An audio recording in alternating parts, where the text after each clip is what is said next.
Hello बच्चों, कैसे हैं आप सब। मैं आशा करता हूँ आप सब अच्छे होंगे। और प्यारे बच्चों, मैंने कल आपको विज्ञान की पहली वीडियो में कुछ ऐसे क्वेश्चंस कराए थे जो 2027 में बोर्ड एग्जाम में आने वाले हैं, और उसका एक थोड़ा पार्ट रह गया था जो मैं आज पूरा करने जा रहा हूँ। प्यारे साथियों, यदि आपको चैप्टर में किसी भी प्रकार की समस्या आ रही है समझने में, तो बिल्कुल भी देर ना कीजिएगा, आप मुझे कमेंट कीजिएगा, मैं आपकी सेवा के लिए तत्पर रहूँगा। लेकिन प्यारे बच्चों, विश्वास बनाए रखिए और वीडियो को देखते रहिए, और साथ ही साथ वीडियो को नोट कर ले। बहुत ही आसान भाषा में आप तक कंटेंट पहुंचाने का काम कर रहा हूं। ओके प्यारे बच्चों। तो प्यारे बच्चों, आज हमारा 15 क्वेश्चन है और कल हमने 14 तक कर लिया था। और 15 क्वेश्चन क्या कह रहा है प्यारे बच्चों? क्वेश्चन कह रहा है कि श्वसन को, जो आप सांस छोड़ते हो या लेते हो, श्वसन को ऊष्माक्षेपी अभिक्रिया क्यों कहते हैं।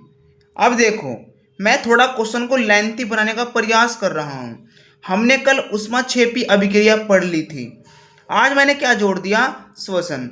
जब प्यारे बच्चों आप सांस लेते हैं या छोड़ते हैं, तो गैसों का आदान प्रदान होता है। लेकिन उनमें से ही जब हम सांस छोड़ते हैं तो क्या निकलती है हमारे मुंह से? हीट निकलती है, ऊष्मा निकलती है। जब हमारे मुंह से सांस छोड़ते समय ऊष्मा निकल रही है, तो हमने क्या कह दिया इस अभिक्रिया को? ऊष्माक्षेपी अभिक्रिया। ये तो आपका एग्जाम्पल हो गया आपके व्यवहार के अकॉर्डिंग। अब आप समझते हैं इसकी परिभाषा जो बोर्ड एग्जाम में लिखनी है। श्वसन में ग्लूकोज ऑक्सीजन के साथ अभिक्रिया करती है। जब हम सांस लेते हैं ना, तो जो ग्लूकोज होता है C6H12O6, वो क्या करता है? ऑक्सीजन के साथ अभिक्रिया करेगा, और अभिक्रिया करके क्या बनाता है? कार्बन डाइऑक्साइड बनाता है कि नहीं बनाता है? आप ऑक्सीजन तो लेते हो और छोड़ते क्या हो? Carbon dioxide. साथ ही साथ क्या बनाता है? जल बनाता है और ऊर्जा बनाता है। अब देखो, आप मुझे बताइए, जब वो कार्बन डाइऑक्साइड बनाएगा, जल बनाएगा और ऊर्जा बनाएगा, तो जो ऊर्जा होती है वो क्या होती है? ऊष्मा। वो क्या होती है? हीट होती है। ठीक है, इसलिए हम इस अभिक्रिया को क्या बोल देते हैं? ऊष्माक्षेपी अभिक्रिया भी कह देते हैं। यानी श्वसन में ग्लूकोज ऑक्सीजन के साथ अभिक्रिया कर कार्बन डाइऑक्साइड, जल और ऊर्जा देता है। यानी ऊष्मा भी निकल रही है इसमें से, और इसलिए इस अभिक्रिया को क्या कहते हैं? ऊष्माक्षेपी अभिक्रिया। कोई दिक्कत? ये याद करने की आवश्यकता नहीं, केवल समझने की आवश्यकता है। कॉन्सेप्ट समझिए। क्वेश्चन 16, वायु में जलाने से पहले मैग्नीशियम रिबन को साफ क्यों किया जाता है? आप खुद बताइए। चलो, आप इसको क्वेश्चन को छोड़िए, पहले अपने व्यवहारिक जीवन में समझिए क्वेश्चन को। जब आप, वो होती है, लकड़ी होती है, और लकड़ी पे मिट्टी लग रही हो, है ना, तो आप क्या करते हो? उसकी मिट्टी को, उसको एक बार पटक देते हैं लकड़ी को, तो जो मिट्टी वगैरह है वो लकड़ी की जड़ से हट जाती है। जब जो मोटी लकड़ी की जड़ होती है, उससे जो मिट्टी है वो निकल जाती है, फिर आप उसको जलाते हो, तो जलाने में क्या आसान होता है ना? फिर लकड़ी को जलाना काफी आसान होता है।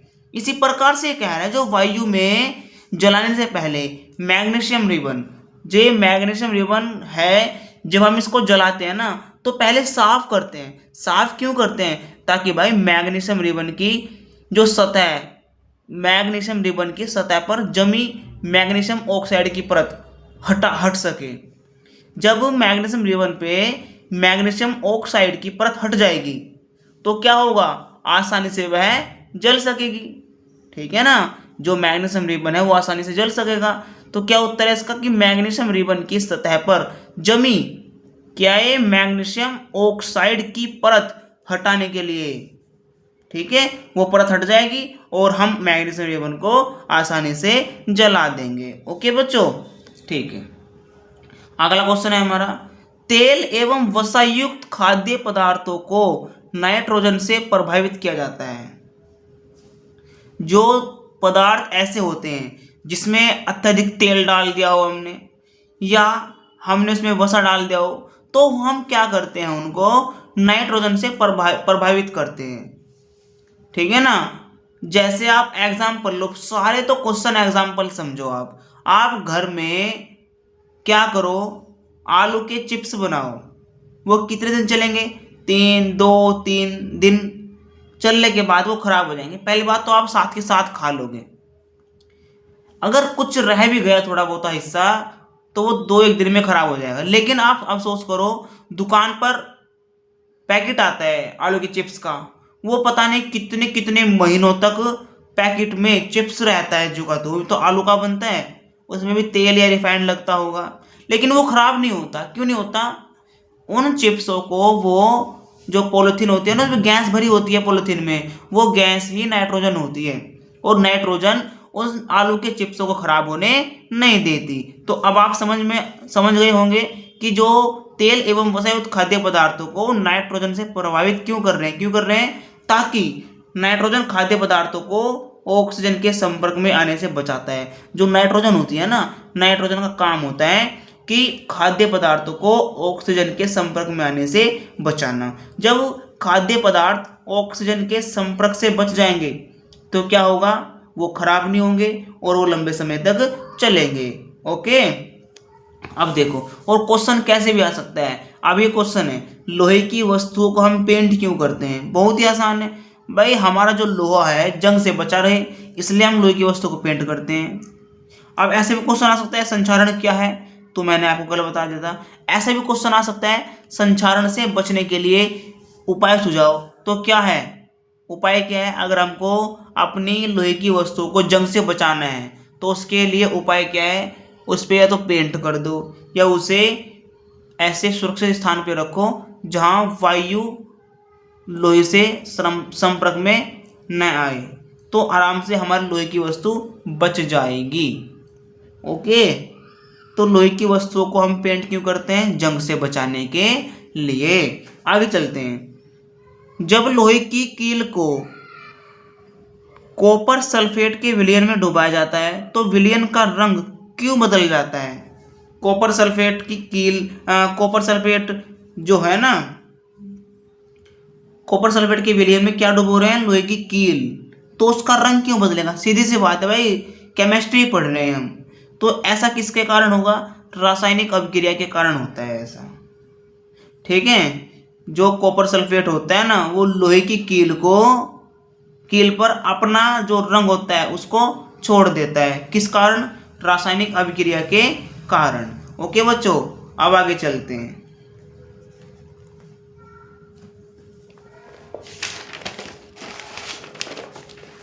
हमारा नेक्स्ट क्वेश्चन है,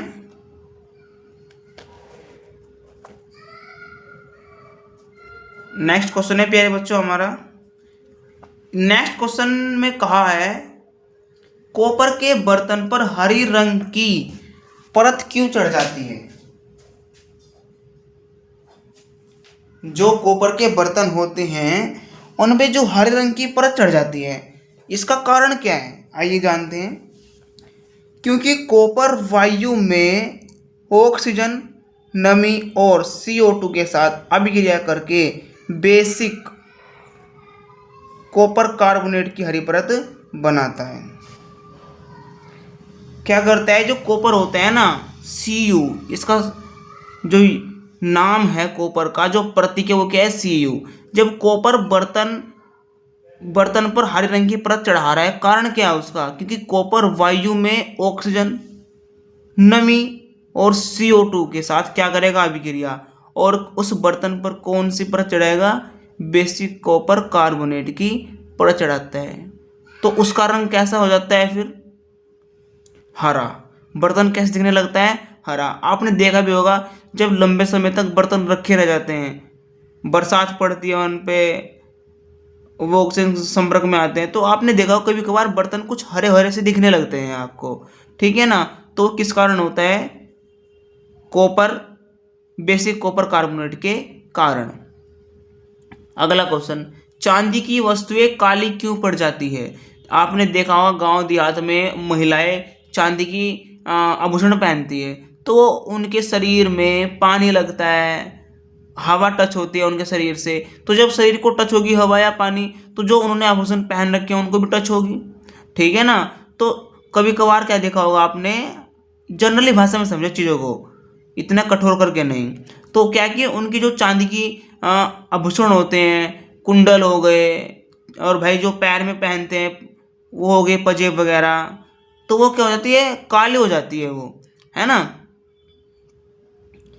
फिर वो सुनार के पास जाती है, उनको साफ कराती है चांदी के आभूषणों को।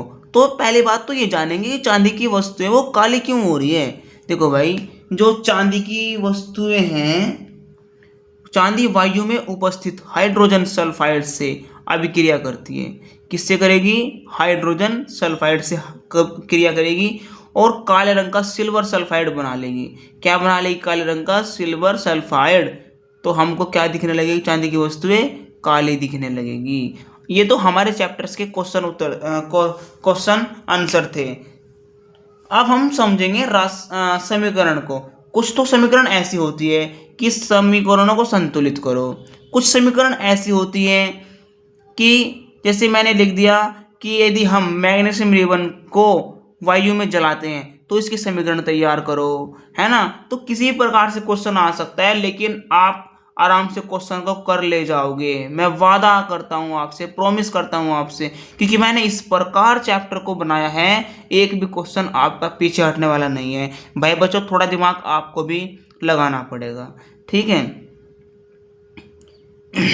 अब देखिए, मैग्नीशियम रिबन, हम मैग्नीशियम रिबन को पहले भी पढ़ चुके हैं, ठीक है। तो मैग्नीशियम रिबन को वायु में जलाया जाता है, जला रहे हो बिल्कुल।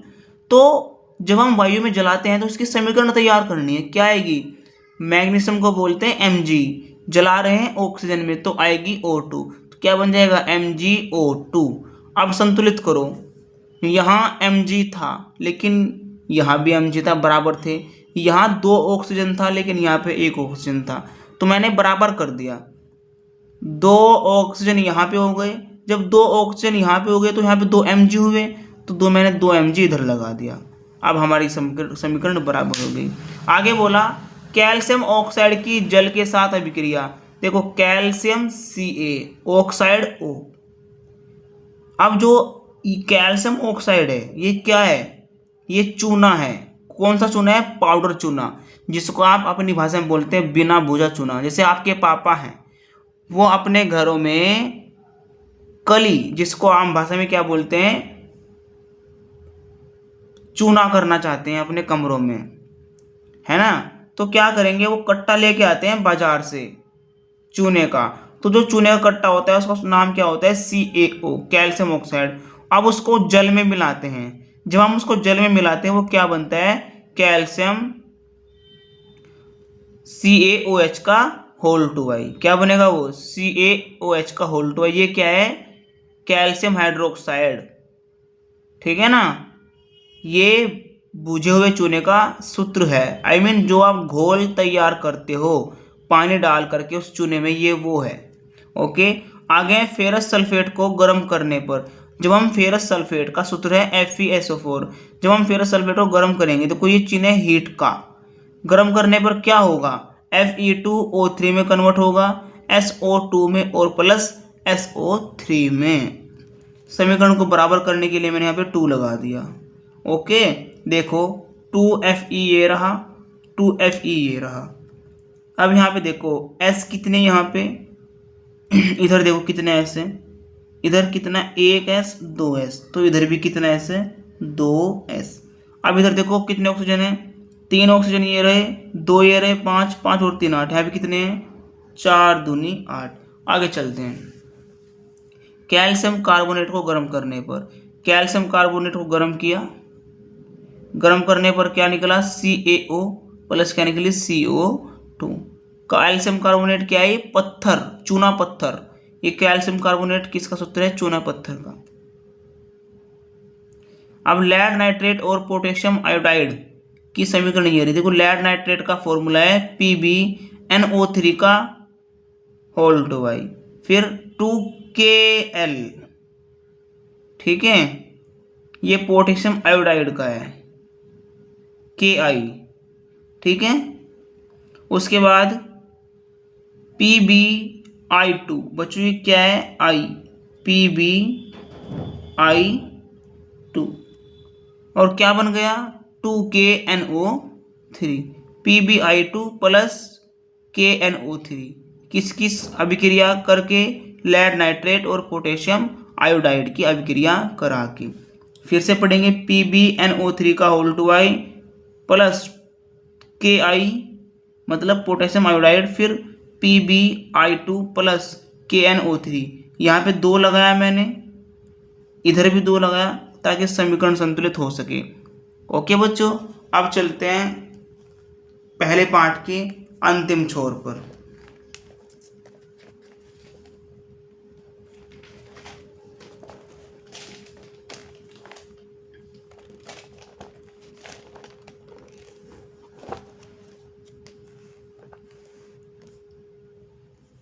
अब आप देखिए, जिंक और कॉपर सल्फेट, जिंक और कॉपर सल्फेट के हम समीकरण बना रहे हैं। जिंक का क्या है Zn, कॉपर सल्फेट का है Cu, सल्फेट का SO4, कॉपर सल्फेट। तो क्या बन गया, जिंक JnSO4 प्लस Cu, ये समीकरण संतुलित है ऑलरेडी पहले से ही। सिल्वर नाइट्रेट और कॉपर, सिल्वर नाइट्रेट की अभिक्रिया कर रहे हैं कॉपर के साथ। तो देखो ये रहा, सिल्वर नाइट्रेट का है AgNO3, कॉपर का है Cu, अभिक्रिया करके क्या बना CuNO3 का whole two I plus Ag, संतुलित करने के लिए यहाँ पे 2 लगा दिया और यहाँ पे भी 2 लगा दिया। ये तो चैप्टर आपका जो क्वेश्चन आंसर के साथ है वो तो खत्म हो गया, लेकिन ये कुछ रासायनिक पदार्थ है, रासायनिक तत्व हैं कुछ, ठीक है ना, जो किसी न किसी दूसरे यौगिक के साथ अभिक्रिया करके मिल के बनते हैं। तो आप इनको भी याद कर लिए, ठीक है बेटा। जैसे कैल्शियम हाइड्रोक्साइड है, इसका क्या है बच्चों CaOH का whole two I. Calcium oxide का क्या है CaO, calcium carbonate CaCO3, magnesium oxide MgO, ये क्या है बच्चों G, ये है आपका G, MgO। Copper oxide CuO, copper sulphate CuSO4, iron sulphate FeSO4, zinc chloride ZnCl2, hydrochloric अम्ल HCl, सल्फ्यूरिक अम्ल H2SO4, लेड नाइट्रेट PbNO3 का whole two I, potassium iodide Ki, aluminium oxide Al2O3, silver bromide AgBr, barium sulphate BaSO4, नमक का क्या है बच्चों NaCl, और नमक का सूत्र तो NaCl है। आप मुझे कमेंट में नमक का वैज्ञानिक नाम जरूर बताना। तो प्यारे बच्चों, आज हमारा विज्ञान का पहला पाठ रासायनिक अभिक्रिया एवं समीकरण पूरा हो चुका है, ठीक है। जितने क्वेश्चन अब तक आए हैं एग्जाम के अंदर और जो आगे भी आएंगे, मैंने इस पूरे पार्ट में कवर कर दिया है। एक पहला पार्ट 1 था और ये पार्ट 2 है, मतलब एक ही पार्ट के 2 भाग हैं। आप इन्हें एक कॉपी में लिखे, अपने नोट्स बनाए, उन्हें रिपीट करें 2-3 दिन लगातार, 3-4 दिन वीडियो को बार बार देखें और उन्हें सुनते सुनते याद करें। जिस प्रकार से आप एक बार फिल्म देखते हो तो आप उसके कैरेक्टर को याद रखते हो, इसी प्रकार से जब आप किसी की आवाज़ सुनते हो, अगर आप टीचर की पढ़ाते हुए की आवाज़ सुन रहे हो, बार बार एग्जाम्पल्स के सहित आप समझ रहे हो, तो अच्छे तरीके से याद कर सकते हैं। तो आई होप, मैं आशा करता हूँ आप बहुत ही शानदार तरीके से समझ रहे होंगे चैप्टर को, और वीडियो सभी को भेजो जिसको भी बोर्ड एग्ज़ाम क्लियर करना है। और ये वीडियो अभी 31 जुलाई की है, ठीक है। आने वाले 1-1.5-2 महीने में आपका अर्धवार्षिक परीक्षा है, ठीक है। आप वहाँ पे देख सकते हैं कितना मेरे पढ़ाए हुए से आ रहा है। अगर आप रेगुलर क्लास करेंगे, मैं गारंटी लेता हूँ आप 100 के 100 नंबर अर्धवार्षिक में भी लेके आएंगे। बस डटे रहे, जुड़े रहे। इसी के साथ धन्यवाद। अब हम मिलते हैं पार्ट 2 में। तब तक के लिए जय हिंद।